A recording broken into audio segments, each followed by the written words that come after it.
दोस्तों, अहले किताब यानी इल्हामी कुतुब के हामिल तमाम मज़ाहिब में यह तसव्वुर पाया जाता है कि फरिश्ते अपना वजूद रखते हैं।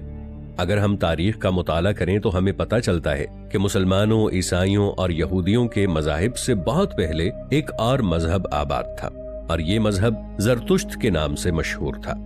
इस मजहब के पैरोकार भी फरिश्तों पर पूरा ईमान रखते थे। जितने भी राहिबाना मज़ाहिब हैं, इन सब में फरिश्तों का तसव्वुर मौजूद है और जो मजहब एक से ज्यादा खुदाओं पर यकीन रखते हैं, उमूमन इन मज़ाहिब में फरिश्तों का जिक्र न होने के बराबर मिलता है या फिर वो सिरे से ही फरिश्तों के मुनकिर हैं। पॉलीथियस रिलीजन्स से ताल्लुक रखने वाले लोगों का ये कहना है कि खुदा बंदों से बराह रास्त मुखातिब होता है, इसलिए फरिश्तों का तसव्वुर मौजूद ही नहीं है और उनके मुताबिक न ही फरिश्तों का इस दुनिया में कोई काम है। इस मजहब में खुदा को कोई खास दर्जा नहीं दिया जाता। ज़रतुश्त और इस्लाम दोनों बिल्कुल मुख्तलिफ मज़ाहिब हैं, मगर इस मजहब की बहुत सी बातें ऐसी हैं जो हमारे मजहब के साथ मिलती जुलती हैं। दोस्तों, बहैसियत मुसलमान हम सब ये बात बहुत अच्छे तरीके से जानते हैं कि अल्लाह ताला ने इस दुनिया में इंसानों की भलाई और रहनुमाई के लिए नबियों और पैगंबरों को भेजा। बहुत सी कौमों ने नबियों और पैगंबरों को झुटलाकर उनकी तालीमात को अपनी मर्जी का रंग दे दिया। इसलिए वक्त गुजरने के साथ साथ उनकी मुकद्दस कुतब और सहीफों में बहुत कम बातें ऐसी थीं जो पैगंबरों की तालीमात से मिलती जुलती थीं। अगर हम ज़रतुश्त मजहब के बारे में मुताला करें तो हमें ये पता चलता है कि इस मजहब का पैरोकार ज़रथुस्ट्रा एक खुदा को मानने वाला था, या ऐन मुमकिन है कि वो अल्लाह ताला का कोई नबी या रसूल हो। इस शख्स ने भी लोगों को एक खुदा की इबादत की तरगीब दी और वक्त गुजरने के साथ साथ लोगों ने इनकी तालीमात में भी काफी रद्दोबदल और तरमीम कर दी। इनमें से जो तालीमात जूं की तूं चली आ रही थीं, जिनमें कोई रद्दोबदल नहीं हुआ, वो तालीमात काफी हद तक इस्लाम के साथ मिलती जुलती हैं। ज़रथुस्ट्रा ने ज़रतुश्त मजहब की बुनियाद रखी। उनके आने से पहले ईरान के लोग मुशरिक और गुमराही में मुब्तला थे।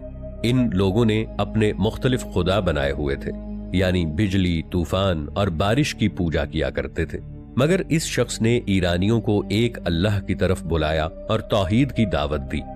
ज़रतुश्त मजहब के मानने वालों का अकीदा दो ताकतों पर ईमान रखने का है।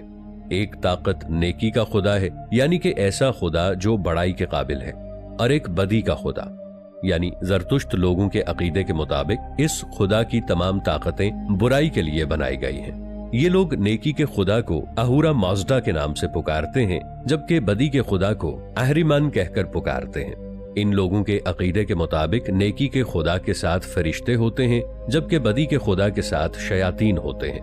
और जब से ये दुनिया कायम हुई है, तब से नेकी और बदी के दरमियान जंग चल रही है।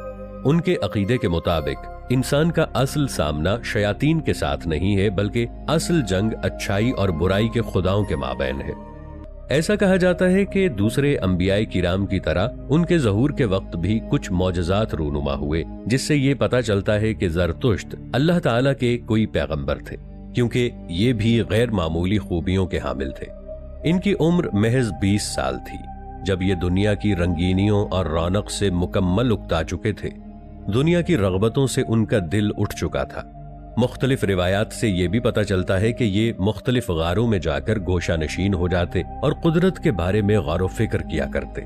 ज़रतुश्त के बारे में एक ये भी रिवायत मशहूर है कि एक मर्तबा गोशा नशीनी के दौरान चलते चलते आप दरियाए ड्याटे के किनारे पहुंच गए और आलम कश्फ में आपको निहायत रोशन और चमकदार सूरत का दीदार हुआ।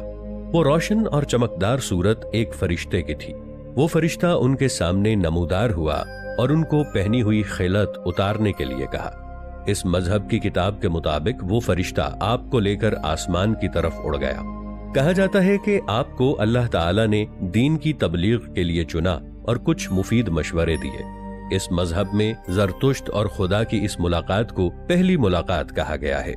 अब ज़रथुस्ट्रा ये अल्लाह ताला का दीन लेकर दुनिया के मुख्तलिफ ममालिक में गए, मगर उनको हर दफा मायूसी का सामना करना पड़ा। उन्हें अपने मकसद में कुछ खास कामयाबी हासिल न हुई, बल्कि दिल को जख्मी कर देने वाली बातों का सामना करना पड़ा। आप उन तमाम लोगों से मायूस हो गए और अल्लाह से दुआ करने लगे, तो उन्हें उस वक्त के ईरान के हाकिम गस्ताशप की तरफ हिजरत कर जाने का हुक्म मिला। जब आप उसके दरबार में हाजिर हुए, वहां पर काहिन और नुजूमी मौजूद थे। आपने हाकिम वक्त समेत काहिनों और नजूमियों को एक अल्लाह की इबादत करने की दावत दी।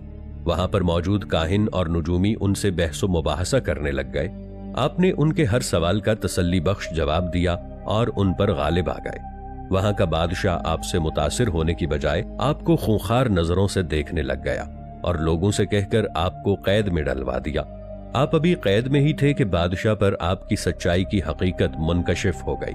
अल्लाह ताला ने बादशाह के दिल में आपके लिए नर्म गोशा पैदा कर दिया और बादशाह आपकी बातों पर ईमान ले आया।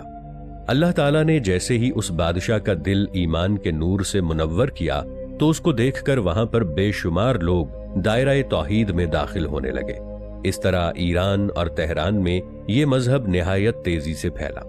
दोस्तों, जैसे हमारी मुकद्दस किताब कुरान मजीद है, वैसे ही इस मजहब के पैरोकारों की मुकद्दस किताब जिंद अविस्ता है।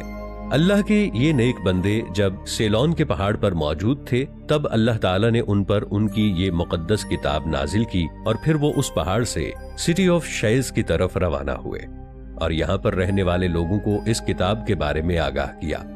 ये किताब 4 अबवाब पर मुश्तमिल है। इस किताब का पहला हिस्सा आम पारसियों के लिए मुख्तस है और बाकी हिस्से इस मजहब के खास पारसी या आलिम ही पढ़ सकते हैं। इस किताब के तीसरे हिस्से में अल्लाह के उस पैगंबर की कुछ पेशीन गोइयां मौजूद हैं। इनमें से सबसे मशहूर पेशीन गोई ये है कि जब ईरानी ऐसे काम करेंगे कि शरीयत पर अमल करना छोड़ देंगे और बुराइयां फैल चुकी होंगी, तो खुदा का एक बरगुजीदा बंदा पैदा होगा। उसके मानने वाले ईरान को फतह करेंगे और खाना काबा को बुतों से पाक करके उसे एक खुदा की इबादत का मरकज बनाएंगे। इसमें कोई शक नहीं, बेशक ये पेशीन गोई हमारे नबी करीम हजरत मोहम्मद सल्लल्लाहु अलैहि वसल्लम के मुताल्लिक ही की गई थी। दोस्तों, पारसी मजहब कोई बहुत बड़ा मजहब नहीं है, मगर ये इंतहाई पुराना मजहब है। पारसी आग की पूजा करते हैं। जब हम पारसियों की किताब दसातीर पढ़ते हैं तो इसमें यह लिखा मिलता है कि एक खुदा के बहुत से नाम हैं और खुदा की सिफात में ये बयान दर्ज है, खुदा एक है और वो बेनियाज है। उस खुदा की ना ही इब्तिदा है और ना ही इंतहा है। उस खुदा का कोई बाप नहीं और ना ही कोई माँ है, ना ही कोई बीवी है और ना ही कोई बेटा है। उस खुदा का कोई अक्स नहीं और ना ही उसका कोई हमसर है। उस खुदा को अपनी आंखों से कोई भी नहीं देख सकता और कोई भी इंसानी दिमाग पूरी तरह उस खुदा को नहीं समझ सकता, और ये खुदा इंसान की जात से भी ज्यादा उसके करीब है। और अविस्ता में ये भी लिखा है कि खुदा बहुत अजीम है। इस किताब में खुदा की सिफत रहीम व करीम भी बयान की गई है। इस तरह दोस्तों, हमें इन कुतब के मुताले के बाद ये पता चलता है कि पारसी मजहब में भी एक खुदा की इबादत का तसव्वुर मौजूद रहा है।